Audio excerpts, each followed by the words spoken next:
Shut up and sit down.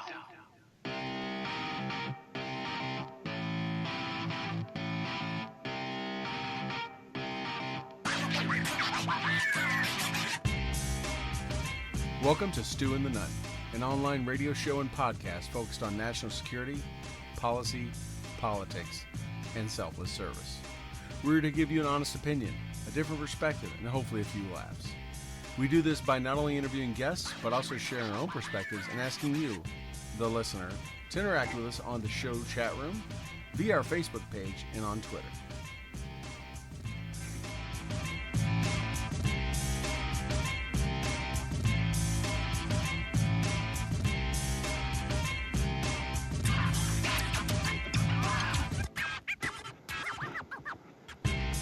We would like to thank those who make this show possible and allow us to bring it to you.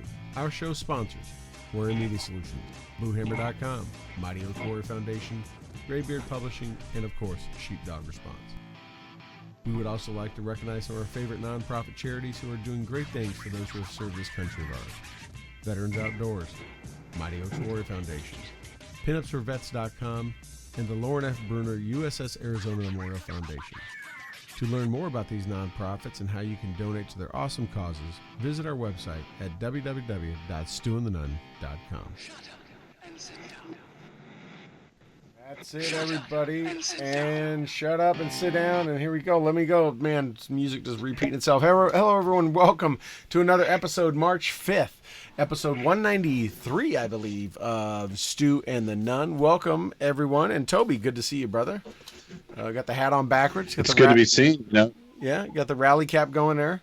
Little tuft of hair. Little tuft of hair That's coming out of the front. That's how my day's been. I already got the rally cap on. Yeah, I hear you. It has been a ball buster. It's been a tough one. Not as tough for some people. There's a few folks, like a couple people who are running for office there, that they've had some tough days too. But we'll talk about more of that later. You know. But anyways, welcome. Thank you, everyone, for bringing us into your homes, ears, to screens, and everything else. Thank you for joining us. Hopefully, you're just sitting around. Maybe you're being told to work from home, or you're just kind of quarantined. And what else are you going to do? You can only watch so many reruns of the Friends or whatever show you watch, or Bachelors or whatever. So might as well tune in to Stu and the Nunn, see what great guests we have, and join us and hear some of our pontification on current events and everything else we have going on. And I want to give a big shout out, Toby, to our Veteran Outdoors and to Enlisted 9 Fight Company, two of our big sponsors, along with Gear for Grunts, BlueHammer.com, and all the other great ones that support us. But anyways, Toby, I got all that out of the way. How are you doing, brother? Man, you are an administrative genius. You rattled through that. I almost feel like we should be like, and we'd like to thank one more time Veteran Outdoors, I did go Gear for Grunts. Just because you were like, belt fed on the sponsors there, so I dig it. Yeah. But hey, we got a great show lined up tonight. Special show because you are my brother from another motherland.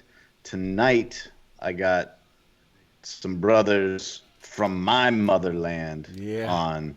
And I'm pretty pumped. We got some war fighters that are, got some talent, and they're sharing the talent with the world, and we're pretty excited to bring them on. They're doing some cool things. They're going to be in the U.S.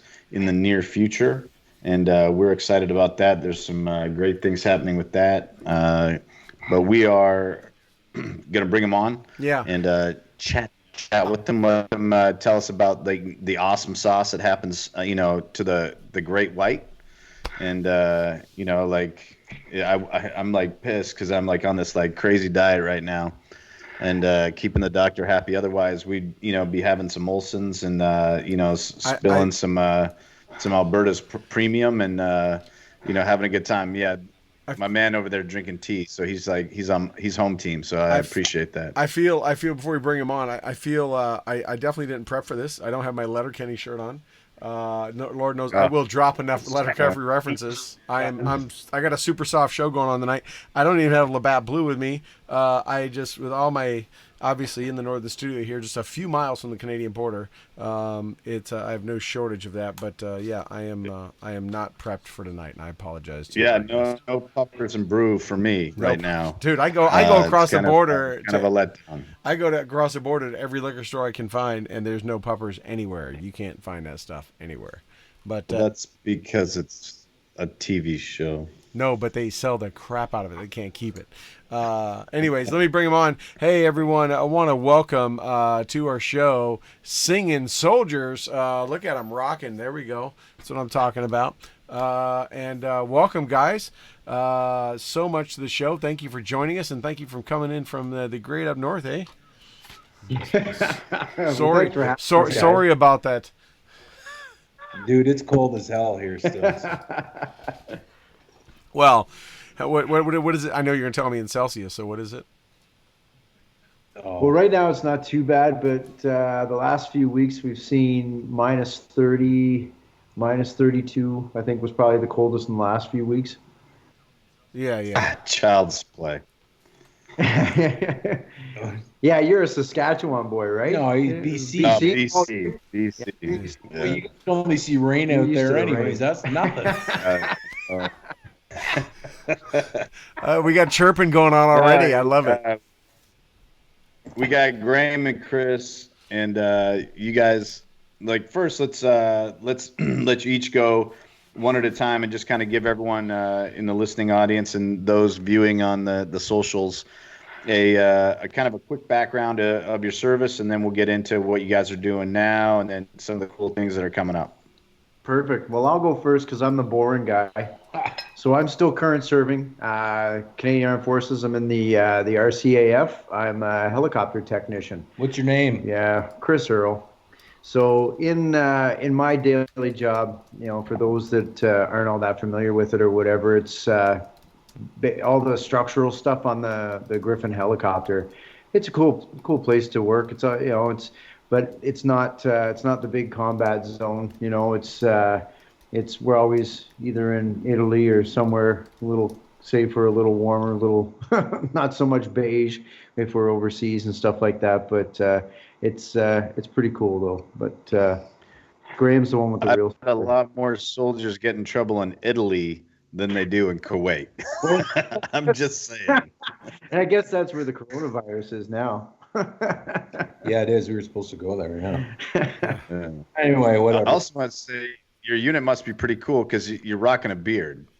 So, yeah. Hat tip to my brothers up north that they respect appropriate grooming standards, while the American, we haven't figured that out yet. Well, apparently they're not worried about the chemical and nuclear biological chemical attack threat, probably. So there's not a concern of a face mask sealing properly to the side of the cheeks, right?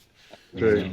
We went through a lot of that. The nice thing is all throughout the Canadian Forces now they've implemented that, so everyone's allowed to have a beard now, which is really cool. I saw the other day, since we're kind of topic real quick, they are actually the CDC or WHO or something. So WHO was telling men to shave their beards because the little face mask won't properly seal. And I'm like, man, the Army was on that years ago. Like, so now they're telling them you can have a soul patch, right, and look like a soul patch kind of dude. Yeah. But you can't. I was gonna say that's what Vaseline's for, but maybe it's not. I don't know.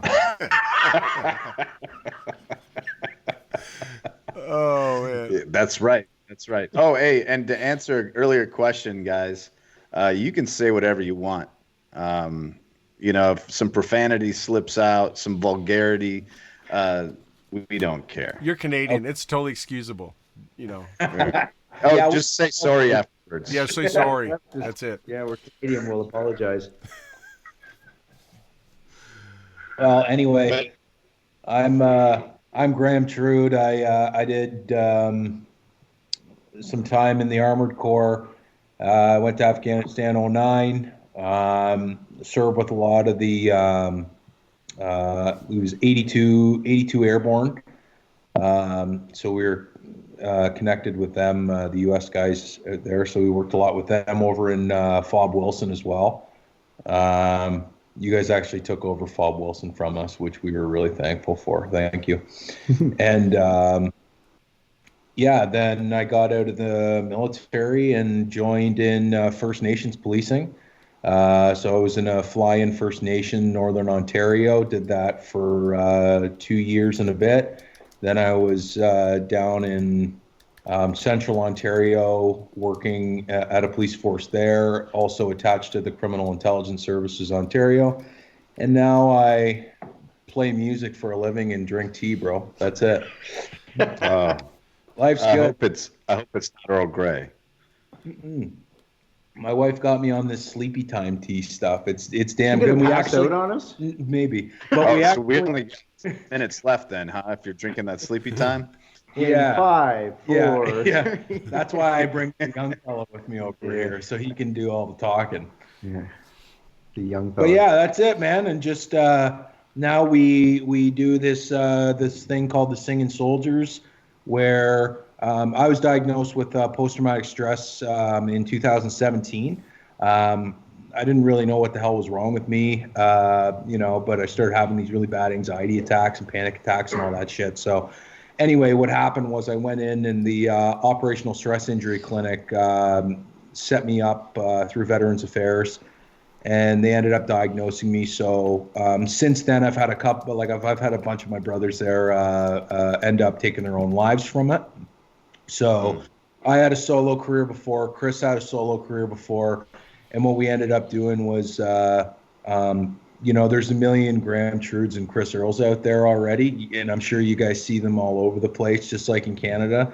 And we wanted to do something that was a little bit more impactful, not only for veterans and first responders and current serving members, but for mental health too. And a lot of the stuff that we do is for our own mental health as well. I dig it, man. That's like anytime you're able to continue to serve or give back in some way, like there's definitely a personal benefit, and I love it. Like I'm blessed to be able to do it, and I love that. I thought it was funny how you're like, well, there's all these guys out there, and there are, there's everybody has a dream, but I really appreciate how you guys have kind of locked arms, which is our cultural thing, right? It's when I say culture, I mean military, veteran, first responders, that locking arms and joining together on a shared focus, and that kind of purpose, like honorable purpose, is good. So how has and we're going to talk about the foundation, A Song Is Forever here in a second, but how has this experience kind of shaped your plans for the future? Because you obviously you're still serving, I'll call you Mr. Earl, because I want to keep saying Steve Earl and just call you Copperhead Road every three seconds. But you're still serving, but this is shaping your post service, and Graham, you're this has kind of changed your outlook. You went from law enforcement into the entertainment, that's a dramatic shift. But so kind of talk how this experience has led you where you're going. You go first, buddy. Yeah, well, it's kind of weird for me because I was, in my teens when I started playing music, and I was chasing the whole dream. I went to Nashville. I had a songwriter's deal and everything. And then Came back to Ontario, raised, two beautiful daughters, settled down with my wife, and I reached a point where I felt that I was at the end of the road with music and wanted to change. And so later in life, I, decided to sign up for the military. And, that took me places mentally that, looking back on it now, it's probably the greatest thing that ever happened to me, because it wasn't very difficult for me to see the marriage between my military life and the music life. I woke up one morning, like, seriously, it was an epiphany. And, people laugh and joke about that or whatever, but it seriously happened that way for me. And I thought, you know what, I got to do this. I got to get balls deep into singing again. And I was writing like crazy. I'm not sure what they call sort of Mary quarters or whatever in the States or whatever, but in Canada we call them the queues. And I was living in a tiny little queue. My family was away from me, and I just buckled down and got serious about my music. The unfortunate thing was I got pretty serious about my drinking too, and so I had to make some life decisions there as well, and so decided to pour my soul into my songs instead of into a glass, and so I'm pretty proud about that. But it took some time, and it took some real deep soul searching. But anyway, then next thing I knew, I had all these songs about my life, my journey, my family, my ethics, my ethos, the values that I was raised on, and I'm like, holy fuck, man, I got to get this shit out to people. They got to hear it. I don't know how, but they got to. So I thought, well, I mean, it sounds stupid, but this is how the math went in my head. I'm a singer and I'm a soldier, so I should be a singing soldier. So I went online, Googled singing soldier to see if there was anybody doing that. And lo and behold, this nut bar here, he was on Facebook and everything else, and everybody was calling him the singing soldier. So I thought, well, that's not such a big deal, because Canada's a big place and there's not very many of us up here. So I thought, if he's on one end, I'm on the other. I can still do this locally or whatever, and it won't matter. Then I figured out that he was 30 minutes from my house. So that so I thought, well, awkward. Yeah. So I thought, well, send him a message on social media and said, listen, I got something I want to bring to your attention. I want to talk to you about. And, basically went after him to join forces with me. And like you said, I mean, I really like that term, lock arms, and that's exactly what we did, and now, to answer your question, the real question is, what's the future? How is this going to impact? I don't even know, man. I wake up every morning, put my feet on the ground, and just start walking, and just let it kind of grow organically. One thing I can tell you, and I think Graham would agree with me, is right now it's growing like a bad weed. Like it's crazy. Every day is a good weed. Yeah, it's a good, like the stuff that's legal now in Canada. I'm in Texas, not here yet. Yeah. Just wait for it. Yeah. So anyway, it basically, for me right now, it's just getting this thing, going where it's got to go and make it do what it's got to do and get our message out there and feel great about it. And the bigger we can get, the faster we can get there. And that's all I'm looking at, So let me ask you guys, are you, I'm assuming you're writing a lot of your own stuff. Are you doing covers? I mean, how are you getting the word out there? What is, besides being soldiers that are now singing, what is are your songs about certain topics, your genre, that kind of stuff? So our listeners and viewers know. I mean, realistically, our songs are about everyday life. They're about, like, the last song we put out was Frontline Soldiers. The first verse in Frontline Soldiers is all about first responder personnel, and then the second verse in it is all about military personnel. So, I mean, we try and stick to as much as we can. And I mean, don't get me wrong, like, we're a rock and country band, man, and we enjoy that. And that's what we love. We sing about, even though we don't drink, because we both battle addictions, we did at one point, Yeah, so the songs are full because it was there. It was part of our lives. It was part of the life. So I mean, yeah, we sing songs like "Shot of Whiskey" and You know, we've got like stuff that's like Hardbender, Jason Aldoon teens. That was wrong. Aldean.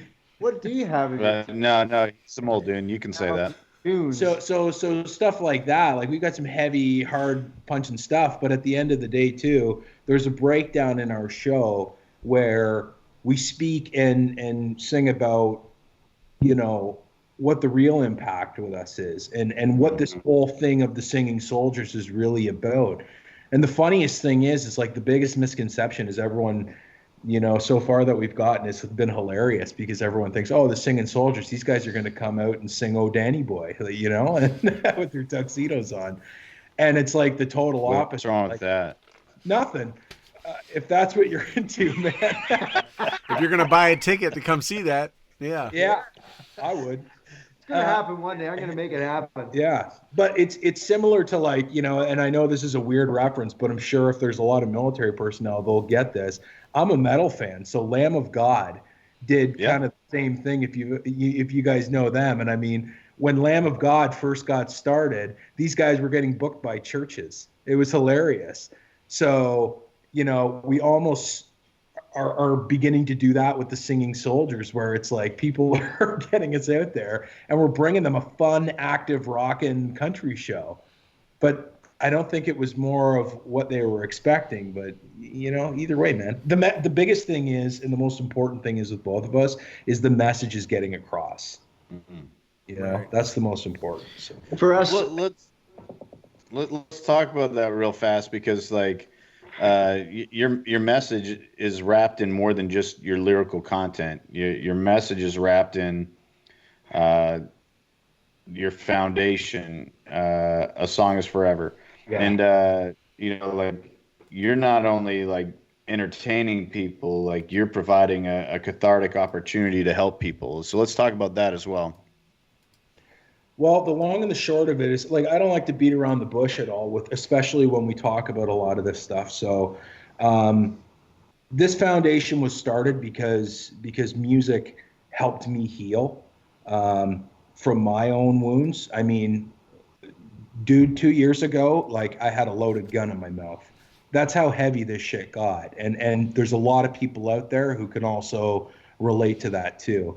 And I've got no problem with speaking publicly about it because that's what we do. that's how you heal. Right. So the only thing that really helped me through that whole process, other than going to rehab too, was music. And music was a huge healer for me, where I actually sat down and wrote my lyrics and you know, and basically what I did was plot out this song, and I went, okay, how am I going to really write this about how I'm feeling inside this song? So when I first did that, that's when the foundation kind of kicked off, and we went, oh my God, this helped me heal so much and be able to do that why can't we do that with other people? So now the foundation has people across Canada, and we want to reach out into the United States as well as soon as we get to that level, until it gets bigger and we get those sponsors, is that we're setting up professional songwriters from all over Canada with veterans and first responders that are battling. And that's what they're doing, is that they're sitting there and talking about. So, and the songwriters are not writing the songs, they're showing them how to do it. So that's what it is that these guys and gals are going out, they're putting their stories down, they're getting it into a song, and our foundation puts them in a recording studio. They record that song, and that way you have that song forever. Hence the name, A Song Is Forever. Right. Yeah, that's I mean that's an interesting thing in the fact that you're helping enable soldiers and folks, you know, dealing with stuff. You're giving them that outlet, right? That healing, whether that healing, you know, different things heal different people. Some of it's, you know, writing songs. Some of it's blogging, writing. Some of it, you know, is immersing themselves in some kind of, you know, volunteer activity or whatever, right? We all have that in many, I think, in my years of you know, being a soldier, working with them after I've retired, is that most don't even know that's their calling, right? They kind of stumble into it. And it sounds like you guys kind of had the same thing, right? Yeah, I mean, like, before I was with Chris, like, as I said earlier, it was just another Graham Trude, and I was signed with a record label in California called Allied Music Group, and I ended up leaving everything behind all that stuff just because of a 3-hour coffee where we sat down and discussed the Singing Soldiers, and I said, that's what we're doing. Right, right. You know You what? gotta do something with meaning, you know? Right. You know what else is interesting is you know people know what's within their perspective, right? They're left and right, and I think it's enlightening for any of our viewers and listeners that watch this or hear this, that you know the PTSD and PTS and issues of dealing with the horrors of war that we see is not limited to the United States, even though many probably only think of that, right? They only think that it only affects us because obviously it seems to be in the news all the time and gets made a big deal about in the press and different things and different shows. But, you know, whether that fighter is from Canada, U.S., even from an enemy, you know, there's no doubt we're all human, and it's going to affect us all, whether you know we show it or not. There's no doubt that the enemies that we've fought against and wounded or done whatever that are still alive deal with the same issues that many on our side deal with, right? And so I think it's a good. This is a good exposure that the United States doesn't have the corner market on dealing with, you know, PTS, right? And our brothers and sisters, we all have that brotherhood, and it crosses boundaries. It really doesn't matter what flag you wear on your shoulder, right? Not at all. Yeah. Yeah, absolutely. And I mean, you know what? And I don't know how many times this has happened too, but I'll be the first one to publicly apologize for Canada on behalf of this.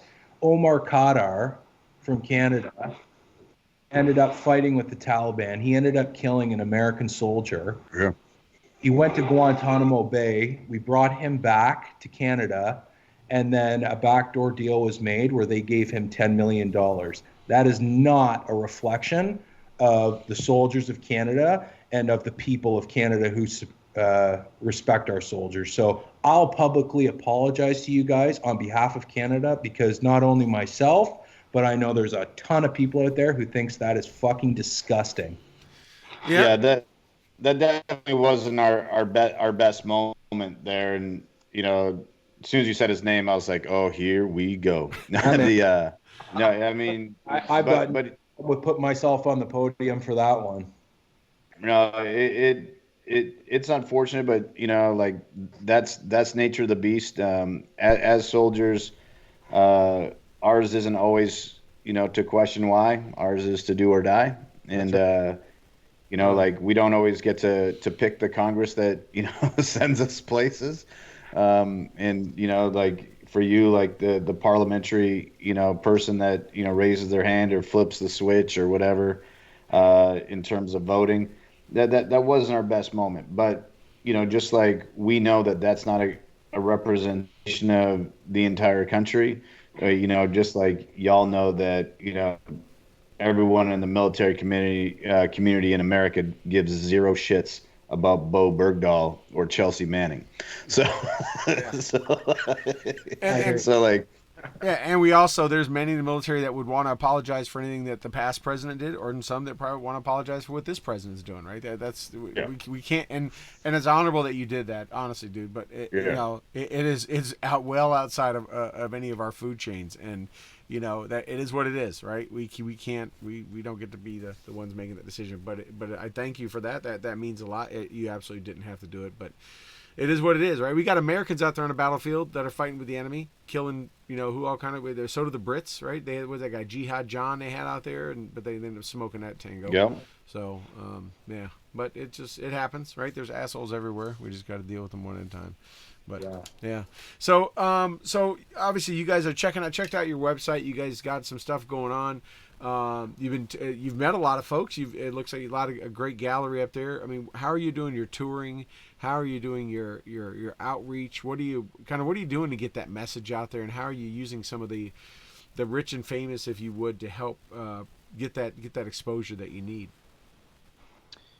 Yeah, I guess the short answer is just be everywhere. I think, you know, someone asks us to play, we go. We figure it out. And, you know, we've actually got a pretty cool concert announcement that I've been given permission to say tonight. So awesome. The world's going to hear it first right here. I'm excited. What's that? I'm excited. Yeah. So this is big news. This would be really big news if we were American artists. But the fact that we're Canadian artists makes this exceedingly better from our perspective because we've been invited to come down the Memorial Day weekend this year to perform in front of the Lincoln Memorial and the Pentagon. Awesome. That It, is it's that is the weekend to do it. The that- rolling thunder, baby. Yeah. Yes. Yeah. Dude, that Nope. is awesome. That is big news. And like Big I news. agree. That's even bigger probably because you're Canadian. That's even Yeah. That's right. That's exactly right. I mean, we've got a lot of great Canadian artists. Some that have been around for long enough that even I remember them. But it's one. Not. It's not an opportunity that's afforded to many Canadians, Right. and the fact that the team down there that's organizing this, found us and determined that we were a good fit for this. Is super special, and we're really blessed and honored to be a part of it. So you guys getting to play a full concert, or you just could do a couple songs, or a full set? Yeah, we get to do a full set on both stages. So 2 days, so 2 full shows we're getting to put on. So it's going to be awesome. It's going to be big and fantastic.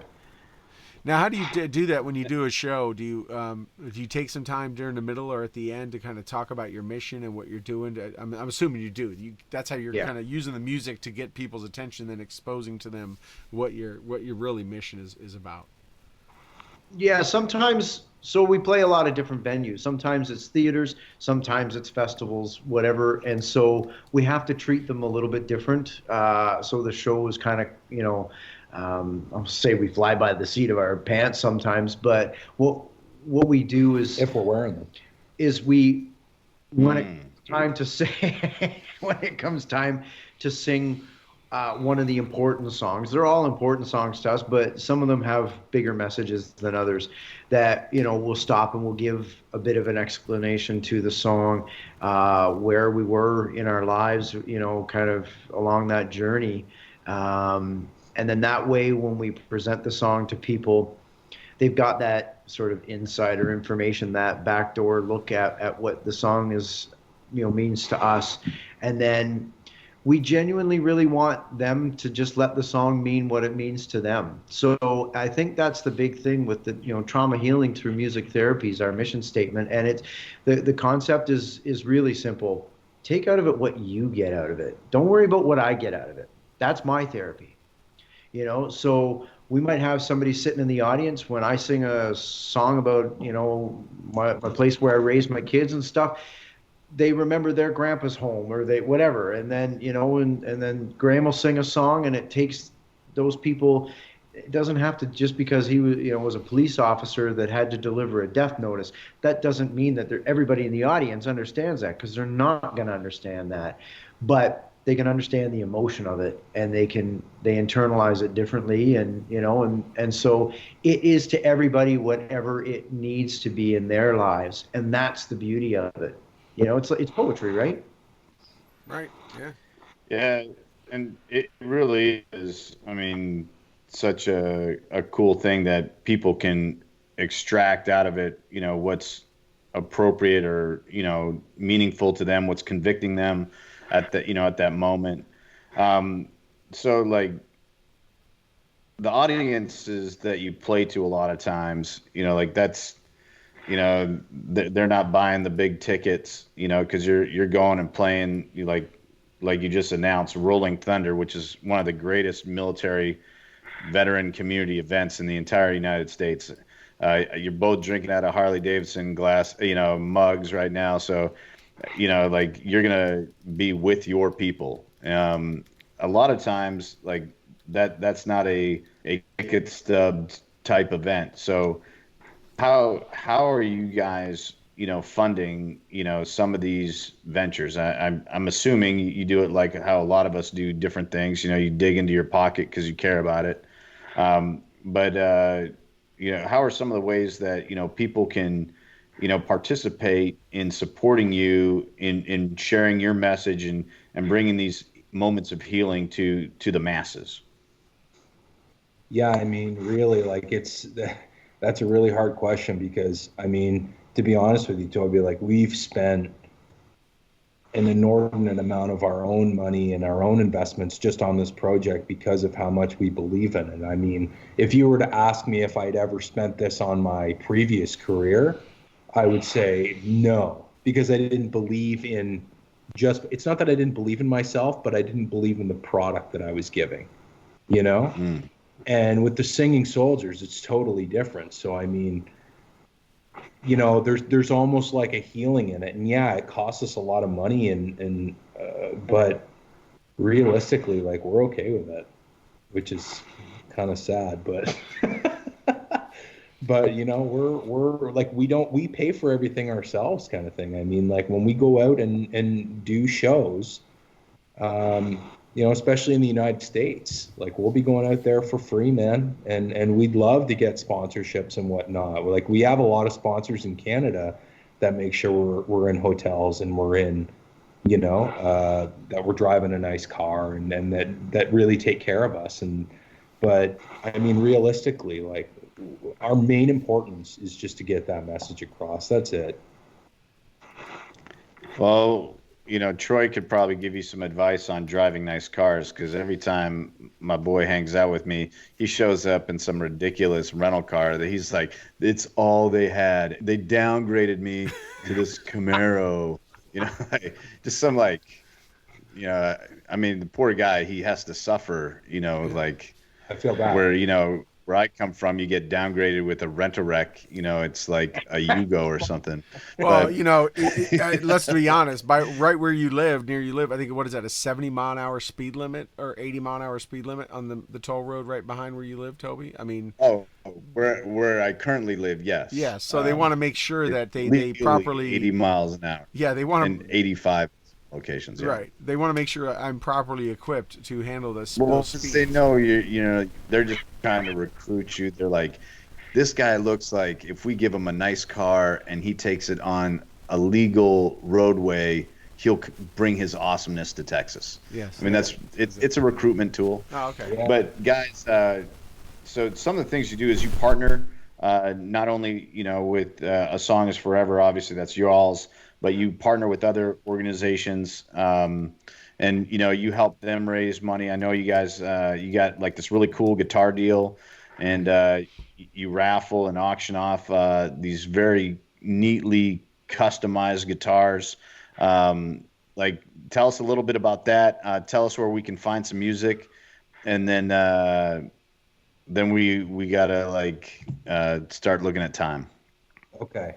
So I'll keep this nice and short then. So we'll customize guitars. We have our own guitar company under the A Song Is Forever Foundation. If you go to asiffoundation.com, you can kind of see some of the pictures and whatnot from previous events. But a lot of the times, that's what we do to raffle. We raffle the guitars off to make money for the foundation. And then all the money, it's completely non-profit, so all the money goes back into the foundation and it goes to the songwriters, and also it goes to the recordings of the veterans and first responders songs. So again, you can donate, you can do whatever through the ASIF Foundation, or you can just join as a mailing list member and say hi. And then I forget the rest. Then I got small. I got a short memory, man. I don't know what it is. Must be all these medications the doctors got me on. Well, you're in Canada, so like your medications are cheaper and you have more options. Oh, okay. Yeah, but you have to wait a longer time to get them. And, Shoppers Drug Mart's pretty quick. Oh, yeah. Oh, maybe that's the doctor. Go with Toby on that one. It's pretty snap. Yeah. No, I'm really excited for you guys. Thank you so much for letting us announce to the world that you guys are going to be in Rolling Thunder. We're going to have some folks join you there in DC. We're learning all about it. We got some great folks that they're going to be there. one of our favorite people on earth, Sarah Lee's going to be there. So, we're going to get you guys squared away with some cool folks. And then I think we're probably going to see you in the U.S. a lot more. I feel like the demand for y'all is growing, and I'm excited. But before we go, I just kind of want to touch on something real fast. It is really neat to see how two countries that geographically border each other that have some like broad differences, socially and culturally, always find a way to get together when it comes to those that protect and serve, be it first responders, be it military. And, like it is just so refreshing that it doesn't matter who Troy and I talk to. We could be talking to someone, from the United Kingdom. We could be talking to someone from the Netherlands. We could be talking to someone, from the Middle East. And they were serving in the military. There's this instant kinship, this instant respect, and there's this instant, like, we're on the same team. And, man, I really want to share, like, it is so neat. I came to the U.S., you know, as a lot of people, including my brother, like to remind me, I joined the wrong team in their opinion. But, like I joined the team that, was available to me and the one that I wanted to serve and I had my reasons. But it is just absolutely awesome, to like have you guys on and man, see that multi-cam hat with the subdued, Canadian flag rocked. Like it is just awesome to know, like, it doesn't matter geographically, politically, what side of a line you're on, like people's hearts and intentions and desires, for the betterment of the community is parallel. It's, it's equally yoked and it's awesome. So I really wanted to say how much I appreciate you guys. Thank you. Where can people download or stream and get your content? Where can they get your tunes? Where can they hear this rockin' country? You guys got Jason Barry as a friggin' producer. You guys are like living at La Vida Loca. And next year I'm probably gonna be watching you on the Juno Awards. So like, let's find out where people can get your music. Yeah, so if you can get it on any streaming networks out there, so iTunes, Amazon Music, anything like that, and all you got to do is type in Singing Soldiers. That's it. And then our two ugly mugs will show up, but really cool music will be behind that. And thanks for reminding me. That's a huge thanks. Our manager, Jason Barry. He's going to kill you for that. But you know what, man?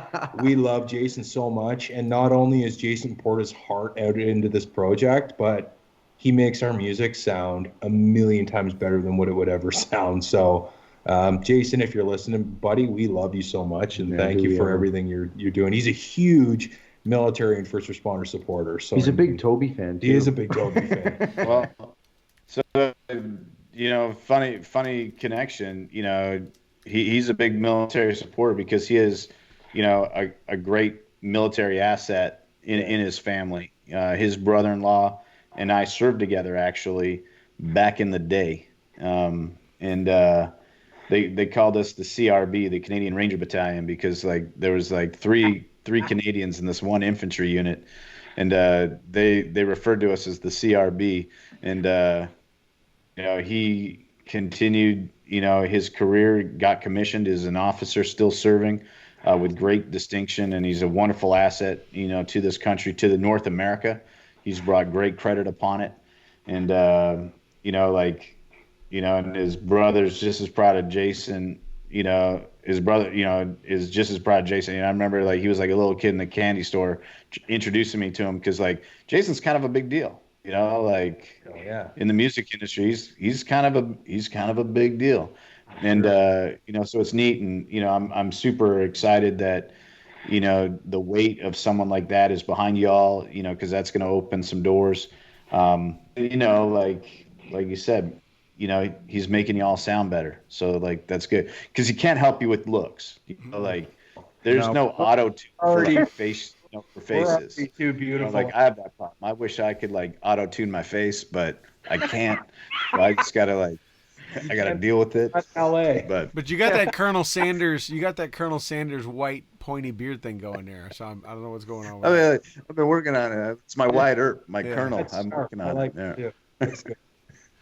Oh my lord. Well, hey, guys, Well, hey, thanks. guys, Yeah, appreciate thanks. you coming on. Absolutely, yeah. Thanks for coming on. Really appreciate it. Good shooting the shit with you, and it just goes to show you, right? Like I say, it just man, you get some soldiers together and they just bond, right? It doesn't take, doesn't matter whatever. And no, I appreciate it. Everything you guys are doing.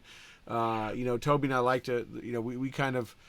We've all served like you. We like still giving back. We all have a heart for soldiers, right? And it doesn't matter what branch they were in, what service or whatever, right? It's just a camaraderie, and it's great to see guys like you who are giving back or taking your God-given talents and gifts to use that to give yourself a platform to hopefully reach out to others, right? And let them know, one, they're not alone, and two, there's a way for them to get out, right?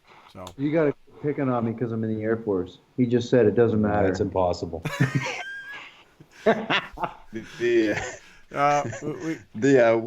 One quick thing before you guys go. Hey, I'm gonna ask you on the air, so it kind of puts you in an awkward spot where you can't say no. It's been a pleasure. We need you guys to send us some music so we can play it on the shows in the future and as bumper musics and stuff like that. That way, we have the licensing here in the United States. Due to a program a few years ago called Napster, they get a little sensitive about intellectual property, and so if we could, you could send us directly, some music. We would love to incorporate you into like our bumper music and our songs for interludes and stuff like that, because we're always there to support and we appreciate it. So with that, guys. Listening audience, you can find my boys Graham and Chris at the Singing Soldiers, at Singing Soldiers. You can find them on Facebook, The Singing Soldiers, and go to the website. A Song Is Forever, asiffoundation.com. It's in our chat rooms on a couple of the socials. If you're on iTunes, listening to us on iTunes, just flip the switch on the iTunes and go to your music. Do a quick search, Singing Soldiers. Lock onto it, hit it on your Spotify, start pulling that music in on your channels. If you're an Amazon Prime guy or gal, you got no excuse. You're already paying for the service. Listen to the music. All right? Support our people. All right. With that, Troy and I are going to handle some business that y'all don't want to get involved in because we're going to talk some American election politics. And all that's going to do is, like, depress you. And you guys are already we could talk Trudeau. We could talk before that. So before we ruin it, we're going to let you guys go. Appreciate you very much. You guys are awesome. Yeah. Thank you, guys. You guys have a good night. We'll see you soon. All right. We'll see you guys. Have a good night. All right. There we go. The Singing Soldiers. We could talk some Justin Trudeau. I'm just saying, right? We could talk some of that politics, but. Well, we could, like, here's the thing. I love people that we're just meeting and we have this kinship. And so, like, before, like we go down like a rabbit hole like that, you kind of want to make sure everyone knows what's up first. That's like going to Thanksgiving and just walking in wearing a MAGA hat and saying like, "What do you think about abortion?" Who's down for Trump? What do you think about abortion? Yeah. Hey, let me ask you the incident he talked about. I would say it's the first I've heard the guy that got released and Canadians paid him $10 million and stuff. And I probably did hear about it, but I forgot about it. Did that happen recently? Like, is that the payment of the $10 million or whatever? 2 years ago, I think. Okay, so it's under the current Canadian administration. Yes. Okay. Yes, and it's really kind of an interesting case because he was captured. He was captured on the battlefield doing wrong. He was directly responsible for the death of for sure an American soldier, as well as some other folks. And they tried to extract some information from him. They sent him to Guantanamo. I believe his name's on the list of waterboardees. Um, That's a prestigious list. I mean, that's a wall. That's a nice. They take their yeah, picture and. but like, don't quote me on that. Rob, the unpaid producer, is probably like pulling some sitper stuff right now, like making sure I'm talking not trash. But the the harsh reality is you know they they negotiated. He got out, and he turned to the Canadian government. And because of like the way the negotiation with the previous administration and the current Canadian administration went, they felt that he was wrongfully treated under the care of us, and the Canadian government compensated him for his time in Guantanamo, to the tune of, and there was a recidivism issue here as well, and they compensated him, to the tune of over $10 million, and you know so there's a lot of different layers to this. One, tort law in Canada is completely different than tort law in the United States. You don't have all the frivolous lawsuits in Canada that you have in the United States as a result of this differential in the tort laws. Like someone spilling their coffee on themselves in Canada would not have, or we'll say Tim Hortons. If you spilt your hot Tim Hortons on your lap going through the drive-through in Canada, it would not have parlayed into multi-million-dollar lawsuit. I got to look in at Canada. my next Tim Hortons lid and see if it even says caution hot on it. It probably doesn't even say that. Well, you got to roll the edge up to find out your prize. Yeah, my prize is always play again. I don't know what prize that is, but that's what I win every friggin' time. But no, but like it was really an interesting thing, and it was kind of heartbreaking because, much like what happened here in the United States with a pallet full of cash landing on, someone chanting "Death to America's" lap, it's unfortunate. And again, like I said, when we were talking to him, we don't always get to choose how those scenarios go down. Even though we duly elected such leaders, that doesn't mean those duly elected leaders act in our best interests. And like that's what we're going to learn in 2020. We're going through an election cycle, and what happened in 2016 is people felt like the duly elected leaders did not act in the best interests of the people, and that's why they voted someone in that was not part of that system, and they to drain the swamp, or kind of meet the needs of the people, not just in New York and California, but to meet the needs of people in Detroit.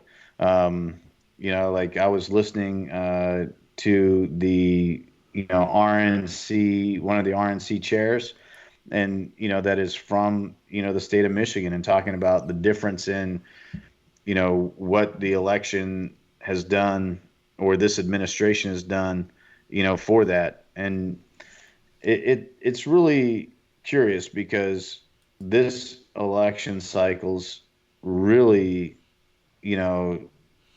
coming back to this weird personal vendetta.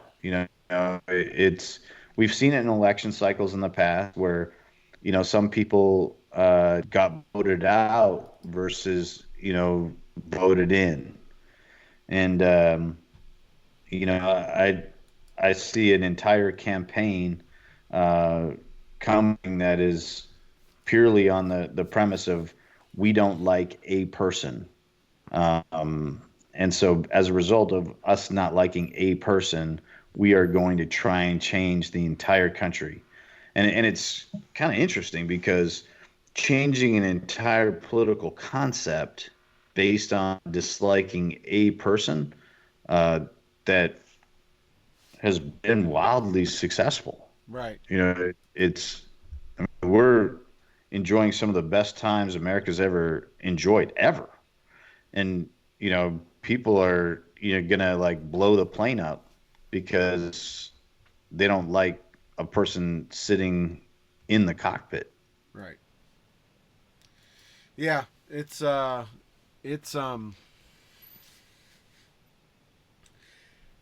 these where this place is going, I don't know.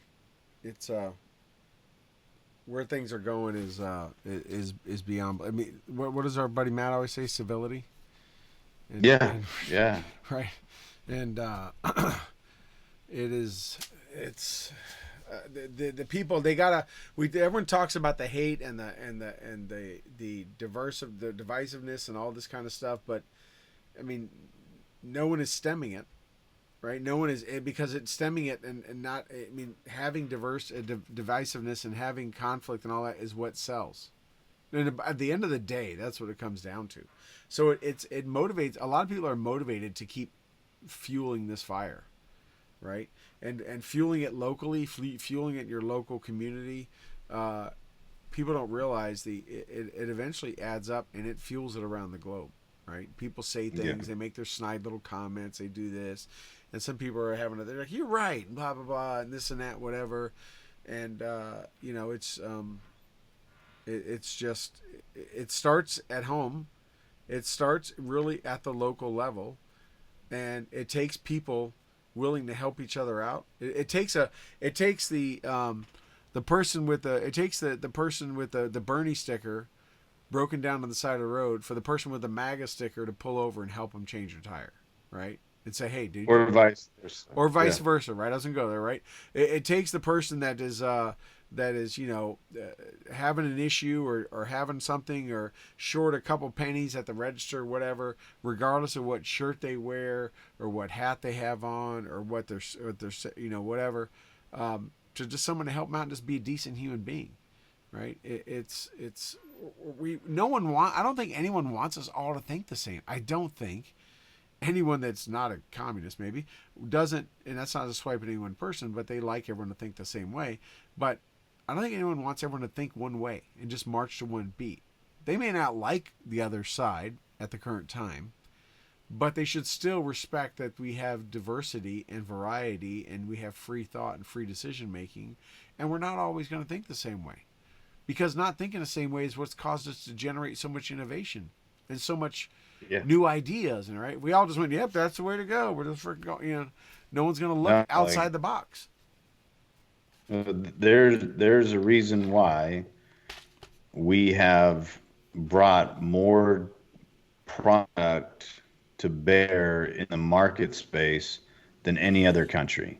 It's not due to population. It's due to the freedom of the population to develop things that, to be it whatever. If you want to dedicate your life to curing cancer, there's no greater place to do it than in America. If you want to dedicate your life to building the greatest instrument of war, also can be done in America, because you have the freedom to do whatever it is. And the neat thing is more people are interested in curing diseases in America than there are in waging war in America, right? Despite what you hear and see in certain media. But one of the things that's also really prevalent is America still has corruption. Even with all the anti-corruption things that we have, we just watched the process that is designed to protect corruption within the executive branch, being the form of and mechanism of impeachment. We still witness corruption. 2 weeks ago, Joe Biden was dead in the water in the presidential they were telling nomination for the Democratic Party. Yep. Absolutely dead in the water.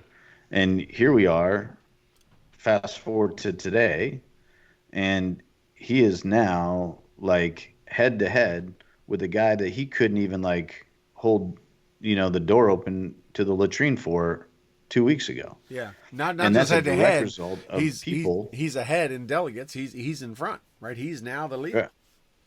Yeah. And all the people that were in the race before him and in the race dedicated to it because they wanted to make a change and they were bringing something to the table. I gotta believe like they got told, like in a, they fell to the corruption.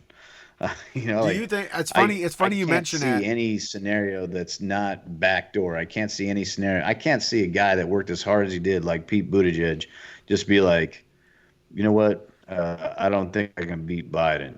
No, like not only did he beat Biden, he was continuing to beat Biden at every step of the race. He was like snow plowing that cat. So So it's how it's does a it's guy that's interesting snow you. plowing somebody be like, "Oh, my bad. You know what? I think I'm just going to yield to you because like you're going to beat me." No, you get told to do that. Yeah, Amy it's interesting you said that. I Klobuchar, was I was having that conversation yesterday with somebody about it was way too convenient. They all started dropping and jumping, and all three of them showed up with Beto down there. But it was like they all got in lockstep. It was like they all got their marching orders and said, "Okay, now it's yeah, time to fold up shop."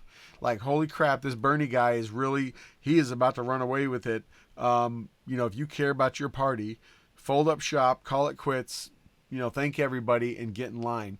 And it's interesting that it seems like Warren kept with it and did not follow that till she just was absolutely. I mean, she was crushed in her own state, and I mean that's kind of did her in. Obviously lost funding, but you know, even today when she came out and didn't come out with an endorsement, I was like, oh, maybe she really she closed shop, or should I say, I suspect did she close shop because she really was done. She knew there was no way forward, but she didn't immediately jump right on somebody's bandwagon and say, hey, I'm with this guy, right? Which both wanted, but she hasn't done. yeah, no, like it it is interesting to watch. It's sad to watch. It's captivating because we saw this scenario in 2016. We saw the establishment shut down Bernie. Bernie, Yeah. and we're watching the establishment shut down Bernie again. Um, I'm not a Bernie guy because of the reasons we just talked about a few moments ago in terms of freedom. I came to this country and I served this country to earn my right to be in this country because of those freedoms. Uh, if I didn't want those freedoms, I would have stayed where I was at. Um, you know, Let me ask you this, Toby, real quick. I still Oh, I'm can't sorry. help but identify the fact that he's getting railroaded again. Right. Let me ask you this. Here's one thing I've noticed. Biden has supporters.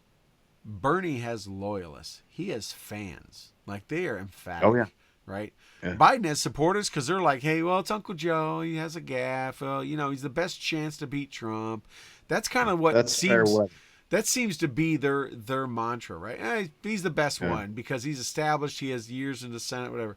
Bernie's people are just like they're on fire. Like I don't know how this is going to turn out.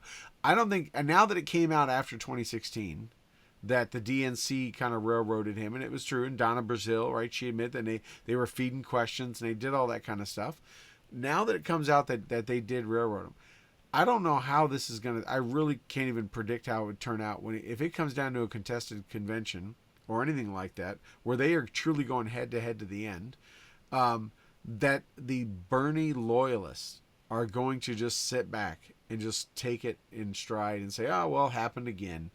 I don't see that happen. I don't know what's going to happen, but I don't see them just sitting by and go, "Oh well, he lost this one again." Because I think they are on fire. They know he can win it, and they anything less than him winning the ticket is going to be with a lot of suspicion and distrust, right? Yeah, and It's I'm not gonna the my following statement isn't based on a leaked video, but you're absolutely right. The people that are attaching their name to Biden right now seem very fair weather. Mike Bloomberg's yielding the way he said it. It's very disingenuous. Um, it, it's like again, you know here you got fair weather fans versus like loyal makeup on their face, words painted on their bellies, I'm thinking the fans of the Vancouver Canucks, and like after a game 7 where they light their town on fire, like they are. When you said that they're on fire, not only are they on fire, they're gonna burn it down. Yeah. Like they're gonna burn it down. They're gonna and because they are, we're talking about, the social group that is so entrenched in the revolution of America, and he is the face of that revolution. Whether you can look at Antifa, you can look at any of these groups. The person that they're going for is Bernie Sanders, and I don't mean to point to history, but if you look at the history books and the people that dude is fans of, and like talking openly about admiration for different people, like say Fidel Castro, like the other people that share in thought process like that are people that appreciate totalitarianism, Right. which is a violent means to a political end. And you're absolutely right. Like it's going to be interesting. And now, again, I don't think it's going out on a limb to say that it's going to be a close race, but the chances are, if I am a betting man, people vote with their pocketbooks, and people vote with, when it comes down to the quiet people that don't put the signs up, and the quiet people that don't have the bumper stickers, and the quiet people that don't harass people on planes or ask them questions that are inappropriate about their beliefs. Like they're gonna run to the polls, and they're gonna answer with a dangling Chad, or a non-dangling Chad for the current administration, because it doesn't matter who you are, it doesn't matter what walk of life you are, your life is better. If you're a minority, you're enjoying the lowest unemployment in history. If you're a woman, like the pay gap's closer than it's ever been. Your employment Right. opportunities are better than they've ever been. If it We have if you're more. We have a more small people. business owner, Right. We have more open jobs than we have unemployed people. Right. More open Yeah. jobs in this country, unemployed people. Right. And short of Yeah, this no, coronavirus panic in the last week, the market has just been crushing it, right? And in this last couple of weeks, it's been up and down like a roller coaster because it's trying to get back to crushing it. Yeah, you're Well, right. and when it's gone down, let's also admit that like it hasn't gone to really low levels. It's gone to lower levels, right. but this, like, despite what Geraldo Rivera, says live on Fox, like no one's really lost a fortune, Right. Right. like No, unless they were, but you're right. they, So here's the thing, and I said this I think the other day on here, and I don't remember what medium I said it on, but the reality is whoever gets the DNC ticket, when it comes down to polling in November to actual election day, people are going to do one of two things. They're going to go vote because they're passionate about the person. They're going to go vote because they're passionate about, they want to make sure their party and whatever their party stands for, it wins. They're going to vote. Also, there's going to be a group that's going to vote to make sure that they have such a hatred that they're not going to let the other person win. But at the end of the day, they're gonna vote, or they're not going to vote because they can't support who's there. And someone not showing up on the Democratic side might as well be showing up and voting yes for the Republican side, right? So if Biden gets it, and Trump, and if Bernie supporters who are passionate about Bernie and the what he stands for, can't stomach Biden, I really believe this because we've seen trends of this in the last number of elections. They just won't show up. They're gonna hey, well, you can't blame me. I'm not voting for either one, right? So the ones that are passionate for Trump are going to vote show up anyways. If the one there's this split, this is what we saw. I think in 2016, there were ones that were passionate about Bernie that couldn't vote for Hillary. They never showed up.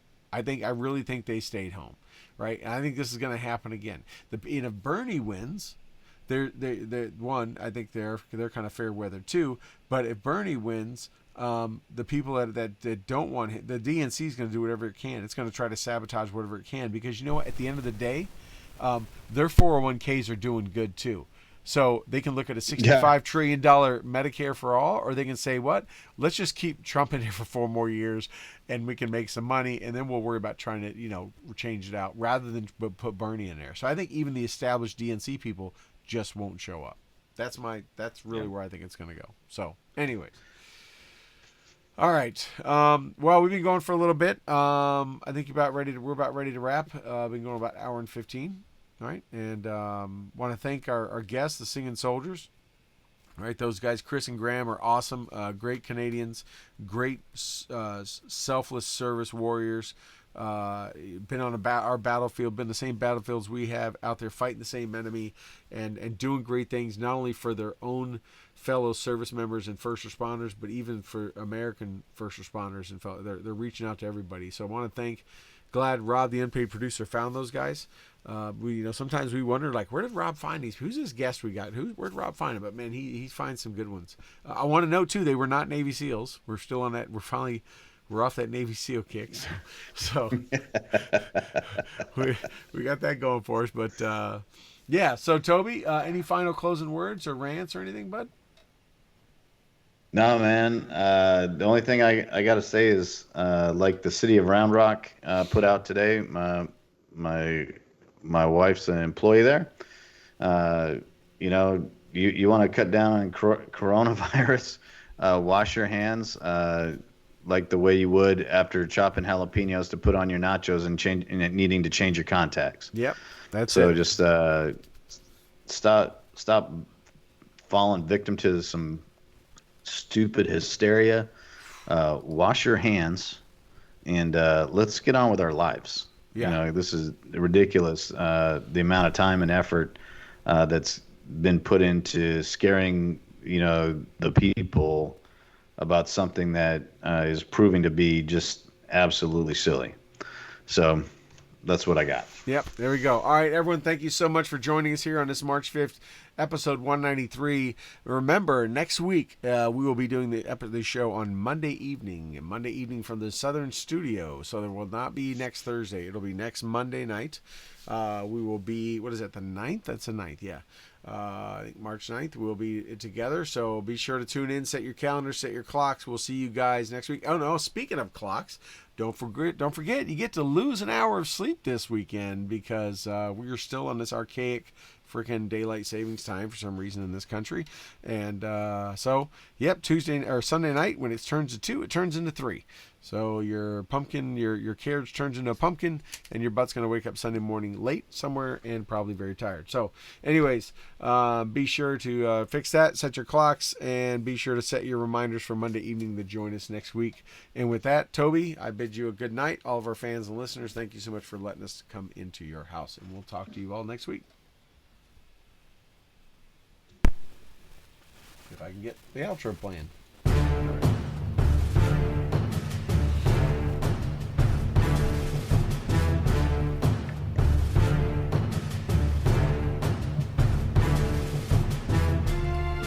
Thank you for joining us for another episode of Stu and the Nunn Radio. We hope you enjoyed your time with us because we have enjoyed sharing our time with you. Be sure to check out stewandthenunn.com in addition to asking us questions and interacting with us on our Facebook page and Twitter. We look forward to seeing you next Tuesday at 8 p.m. Eastern here on Spreaker and Facebook Live. Also, we'd like to thank our sponsors, Warrior Media Solutions, PoohHammer.com, Veteran Outdoors, Graybeard Publishing, and Mighty Oaks Warrior Foundation. Don't forget to like our Facebook page and follow us on Twitter. Thank you again, and have a good night.